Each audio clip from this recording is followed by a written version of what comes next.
안녕하세요. 진제로TV 진제로입니다. 오늘 알아볼 것은 수영의 종목들이 생겨난 이유에 대해서 알아보겠습니다. 먼저 수영에는 4가지 종목이 있습니다. 자유형, 배영, 평영, 접영. 이 4가지 종목 중 가장 먼저 생겨난 종목은 무엇일까요? 바로 평영입니다.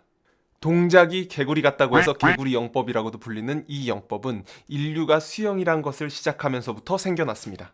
다른 영법에 비해 빠르진 않지만 숨쉬기가 쉽고 체력 소모가 적어 물속에서 물고기를 잡을 때나 생존을 위한 수영, 전쟁을 위한 수영을 할 때 사용을 했습니다. 중세 유럽에서는 기사들에게 수영을 필수 과목으로 알려줄 정도로 수영이 꼭 필요하다고 생각했는데요. 이때 배웠던 것이 평영입니다. 19세기에 들어서는 학교에서나 레크레이션으로 수영을 이용했고 학교에서나 많은 단체에서 수영 시합을 개최하는 등 본격적인 수영의 스포츠화가 진행되었습니다.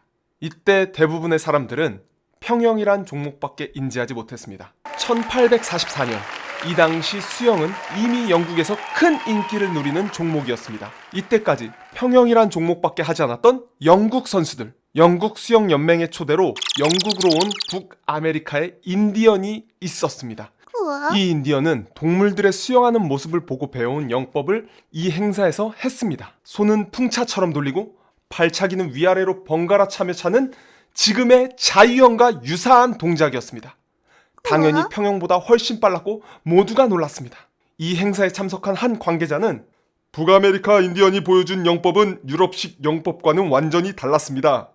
그들의 돌아가는 풍차의 날개처럼 매우 격렬하게 물을 때리는데 그들은 양팔을 사용했고 다리는 물 아래서 연속적으로 차는 괴기한 동작을 하더군요. 라고 설명을 했습니다. 이 영법은 상당히 빠르다고 하지만 여전히 영국 선수들은 그들 자신만의 영법을 고수했습니다. 이때까지 스포츠는 더 빠르게보다는 더 오래, 더 인간의 한계를 뛰어넘는을 강조하며 평영보다 체력 소비가 큰 손을 풍차처럼 돌리는 영법엔 관심이 없었습니다. 이후 영국의 제이 아서 트루젠이란 사람이 등장하는데 트루젠은 지금까지도 수영 용어로 쓰이는 단어입니다. 평영 발차기를 차며 자유형 팔돌리기를 하는 영법. 제이 아서 트루젠은 남아메리카를 여행하는데 여행 중 인디언들의 수영하는 모습을 보고 평영보다 빠른 동작이라고 생각했습니다. 그리고 영국으로 돌아와 사람들에게 손을 풍차처럼 돌리는 영법을 알려줬습니다. 발차기는 평영 발차기를 하며 팔 돌리기만 지금의 자유형처럼 변한 트루젠 영법이 탄생한 겁니다. 이때부터 사람들은 점점 더 오래가 아닌 더 빠른 수영을 선호하는 인식이 생기기 시작합니다. 이후 프레드릭 캐빌이라는 사람이 등장합니다. 이 사람도 마찬가지로 평영을 하던 사람이었는데 19세기 초 캐빌은 호주의 한 섬으로 휴가를 갔습니다. 거기서 원주민이 하는 영법을 경험합니다. 캐빌은 트루젠과 달리 지금의 자유형 발차기 또한 발견합니다. 그리고 캐빌은 그 영법을 전파하기 시작합니다. 그 영법은 크롤이란 영법으로 알려지기 시작했습니다. 절대로 유럽식 영법이 될 수 없을 것만 같던 크롤 영법이 가장 빠른 영법으로 유럽 전역으로 퍼지기 시작합니다. 이후 1896년 첫 근대 올림픽에서 수영 종목이 포함되어 있었습니다. 평영과 트루젠, 크롤이 나눠진 게 아닌 자유형, 프리스타일, 어떻게든 더 빨리 가기! 100m, 500m, 1200m 뿐이었고 모든 종목에서 크롤을 한 선수들이 우승을 하기 시작합니다. 기존의 평영을 잘 하고 있던 선수들은 평영파, 크롤이란 영법을 접해 신세계를 접한 크롤파, 각각 자신이 더 잘하는 영법을 선호하는 평영파와 크롤파로 나뉘었으며 이 두 영법에 대한 속도 경쟁은 계속되었습니다.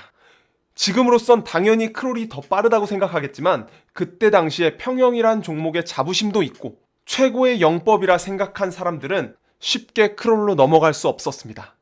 그러던 평영파는 손이 되돌아오는 리커버리 동작에서 물속이 아닌 물 밖으로 넘어가면 더 빠르다는 것을 알게 되었고 양손으로 물을 뒤로 밀쳐낸 뒤 물 밖으로 양손이 같이 넘어오는 오늘날의 접영 팔돌리기를 발견했습니다.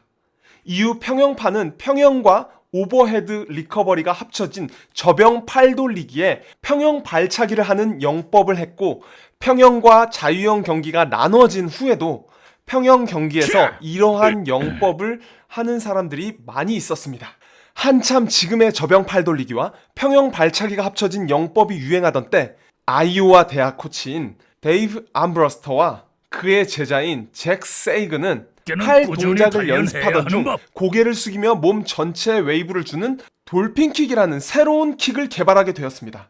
이후 평영 시합에서 지금 이렇게 평영, 지금의 자유형인 크롤, 저병은 많은 스토리와 함께 탄생을 했지만 배영 같은 경우 수영장이 따로 없던 그 당시 바다나 호수, 강 같은 깊은 물에서 연습 중 쉬는 시간, 고개를 위로 보고 쉬는 동작으로 처음 행해졌고 19세기에는 누워서 평영 발차기를 하는 영법이었지만 이후 뒤집어서 배를 보이며 하는 크롤 영법으로 발전되어 1912년 정식 수영 종목으로 추가가 되었습니다.